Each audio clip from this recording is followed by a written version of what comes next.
కుప్పం నియోజకవర్గంలోనే ఈ 57 నెలల్లోనే మీ బిడ్డ ప్రభుత్వంలో నా అక్క చెల్లెమ్మల కుటుంబాలకు ఇవ్వగలిగాము. దేవుడి దయతో ప్రజలందరి చల్లని ఆశీస్సులతో అని చెప్పడానికి గర్వపడతా ఉన్నా. కుప్పంలో ఉన్న ప్రతి పేద కుటుంబాన్ని అడుగుతా ఉన్నా. కుప్పం నియోజకవర్గంలో ఉన్న ప్రతి పేద కుటుంబాన్ని అడుగుతా ఉన్నా. ఇక్కడున్న మిమ్మల్ని అందరినీ కూడా అడుగుతా ఉన్నా. మీ బ్యాంకులకు మీరు వెళ్ళండి. మీ బ్యాంకులకు మీరు వెళ్ళి 10 సంవత్సరాల మీ బ్యాంక్ అకౌంట్ స్టేట్మెంట్ కావాలి అని ఆ బ్యాంకులను అడగండి. చంద్రబాబు నాయుడు గారు 5 సంవత్సరాలు ఆయన పరిపాలనకు సంబంధించింది, ఈ 5 సంవత్సరాలు మీ బిడ్డ పాలనకు సంబంధించిన 5 సంవత్సరాలు. మొత్తంగా ఈ 10 సంవత్సరాలకు సంబంధించిన మీ బ్యాంక్ అకౌంట్ స్టేట్మెంట్ కావాలి ఇవ్వండి అని చెప్పి మీ బ్యాంకుల దగ్గరికి వెళ్ళి బ్యాంకు ఖాతాలను ఒక్కసారి అడగండి. మీ బ్యాంకు ఖాతాల్లో గతంలో చంద్రబాబు నాయుడు గారి హయాంలో, ఆనాటి ముఖ్యమంత్రి అయిన చంద్రబాబు నాయుడు గారి హయాంలో కనీసం 1 రూపాయి అయినా కానీ మీ బ్యాంక్ అకౌంట్లలోకి వచ్చిందా అని చెప్పి ఒక్కసారి చూసుకోమని అడుగుతా ఉన్నాను. 1 రూపాయి అయినా వచ్చిందేమో చూసుకోమని అడుగుతా ఉన్నాను మిమ్మల్ని అందరినీ కూడా. ఇలా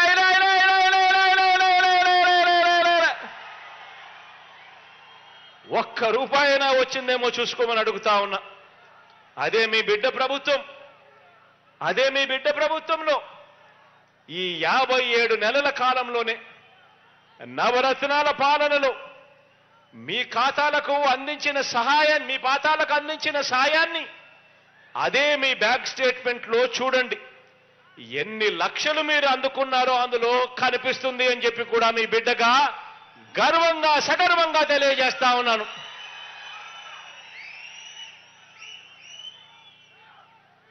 మరి ఆలోచన చేయమని అడుగుతా ఉన్నా. మరి ఎవరిది మనసున్న పాలన, ఎవరిది పేదల ప్రభుత్వం అన్నది ఆలోచన చేయమని అడుగుతా ఉన్నా. ఇదే పెద్ద మనిషి మీకు ముఖ్యమంత్రిగా పనిచేశాడు, మీకు ఎమ్మెల్యేగా ఉన్నాడు. 5 సంవత్సరాలు ఆయన పాలనలో 1 రూపాయి అంటే 1 రూపాయి కూడా కనీసం మీ బ్యాంక్ అకౌంట్లలోకి డబ్బులు పడలేదు.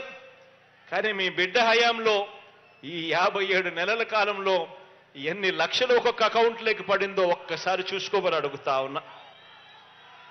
ఏకంగా 1400 కోట్ల రూపాయలు ఈ ఒక్క కుప్పం నియోజకవర్గంలోని నా అక్క చెల్లెమ్మల కుటుంబాల ఖాతాల్లోకి నేరుగా పంపించగలిగాము అని చెప్పి కూడా గర్వంగా చెప్తా ఉన్నా. ఆలోచన చేయమని అడుగుతా ఉన్నా. నేను చెప్పే ప్రతి విషయాన్ని కూడా అందరూ ఆలోచన చేయమని కోరుతా ఉన్నా. ప్రతి నెల 1వ తారీఖు ఉదయాన్నే సూర్యోదయానికంటే ముందే గతంలో మాదిరిగా ఎక్కడికెక్కడికో వెళ్లాల్సిన పని లేదు. గతంలో మాదిరిగా క్యూలలో నిలబడాల్సిన పని లేదు. గతంలో మాదిరిగా రోజుల కొద్దీ నిరీక్షించాల్సిన అవసరం లేదు. ప్రభుత్వ కార్యాలయాల చుట్టూ తిరగాల్సిన అవసరం లేకుండా నేరుగా మీ ఇంటికే వచ్చి వాలంటీర్లు చిక్కటి చిరునవ్వుతో మిమ్మల్ని అందరినీ కూడా పలకరిస్తూ మీ ఆత్మ గౌరవాన్ని నిలబెడుతూ నెల నెల ఆ అవ్వ తాతలకు, ఆ వికలాంగులకు, ఆ వితంతు అక్క చెల్లెమ్మలకు ఇచ్చే పెన్షన్నే తీసుకుంటే చంద్రబాబు గారి హయాంలలో ఇలా ఇంటికొచ్చి చిక్కటి చిరునవ్వులతో ఇచ్చే వాలంటీర్ వ్యవస్థే లేదు. ఆలోచన చేయమని అడుగుతా ఉన్నా. చంద్రబాబు నాయుడు గారి హయాంలో మీ బిడ్డ పాలన కన్నా ముందు ఇలా చిక్కటి చిరునవ్వులతో పొద్దున్నే ఇంటికొచ్చి, అది ఆదివారమైనా సెలవు దినమైనా కూడా 1వ తారీఖున పొద్దున్నే వచ్చి నేరుగా మీ ఇంటికిచ్చిపోయే వాలంటీర్ల వ్యవస్థే లేదు.